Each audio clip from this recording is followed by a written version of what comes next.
Hello, this is Travis Wolven, your professor, and super excited to talk to you guys today about outlines. Bum, ba-dum, bum, bum, bum, bum. I know it's very, very exciting. So I recognize people just cannot wait to talk about outlines. But in all seriousness, whether I am speaking as a storyteller, whether that's at a story slam, which we do have one tomorrow with ETSU this Friday, or whether I'm speaking on the International Storytelling stage in Jonesboro with the Jonesboro Storytelling Guild, or whether I'm telling for students or any type of organizational meeting or anything like this. I often will make a basic outline. Even today for class, I have this little outline written on my card. Now, outlines can look like a lot of things. It can just be a simple bullet point list to remind us. Outlines can be full out, essentially essays that are just kind of aesthetically subdivided. Now, wherever you lay on the spectrum, that is yours to decide in terms of your personal and professional life.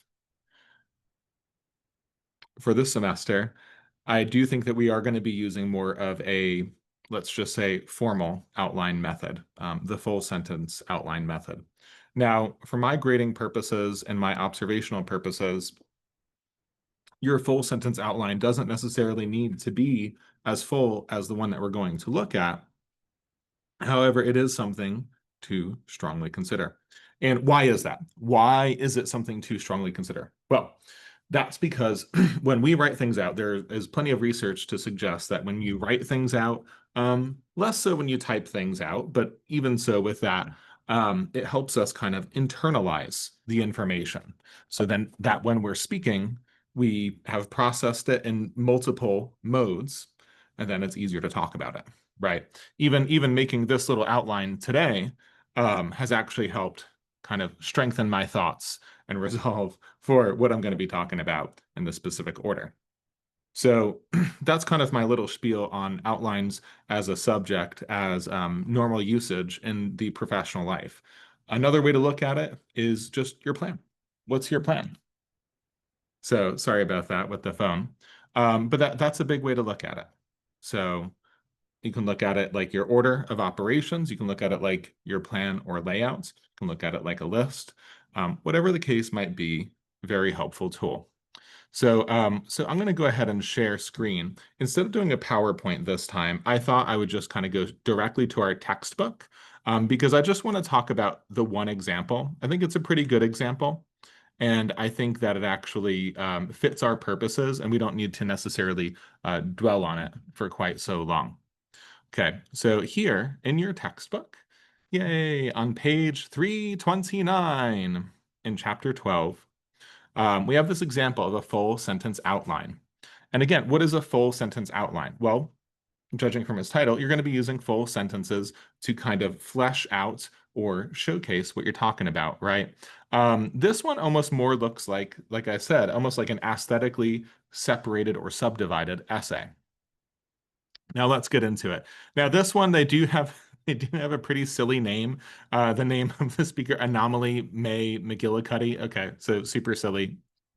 Um, their topic is smart dust, something I've actually not heard a lot about. In fact, pretty much nothing. However, despite the fact that I've really never heard anything about this topic, um, going through this outline, it's very, very clear to me what it's going to be about, right? So, for your first speech, right, for your first presentation, for your first talk, um, we can look at it as many different ways. I prefer to not look at our presentations as our work in this class as speeches. I prefer to look at it as talks or conversations or teaching moments, things like this.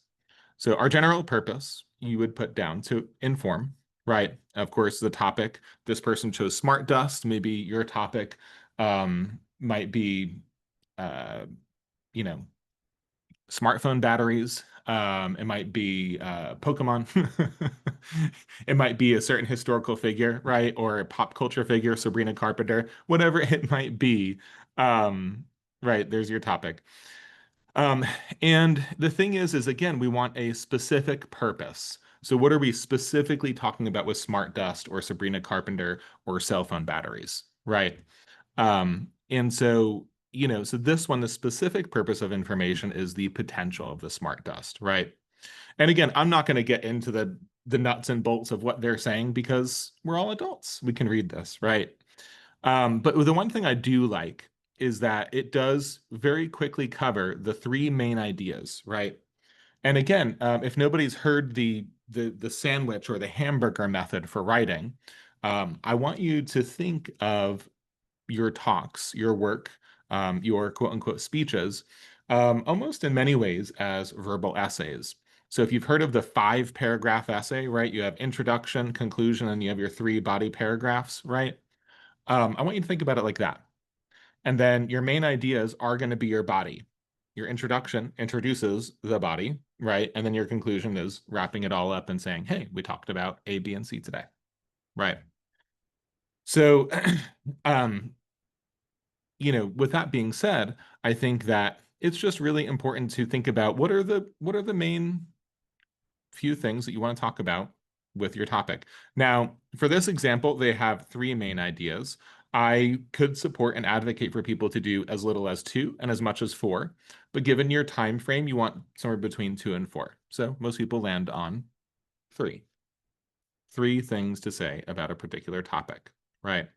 Now, as you'll notice, and again, I'm not going to talk through each point because I will let you guys go to this place in the textbook and check it out, right? But this is an excellent, excellent, excellent example. It delineates on each one of the things. It gives examples. It talks through them, and it even gives us the transitions, the main points, etc. Um, the main thing, right? Talking about main points. The main thing is try to say your main point at the beginning so it's really clear.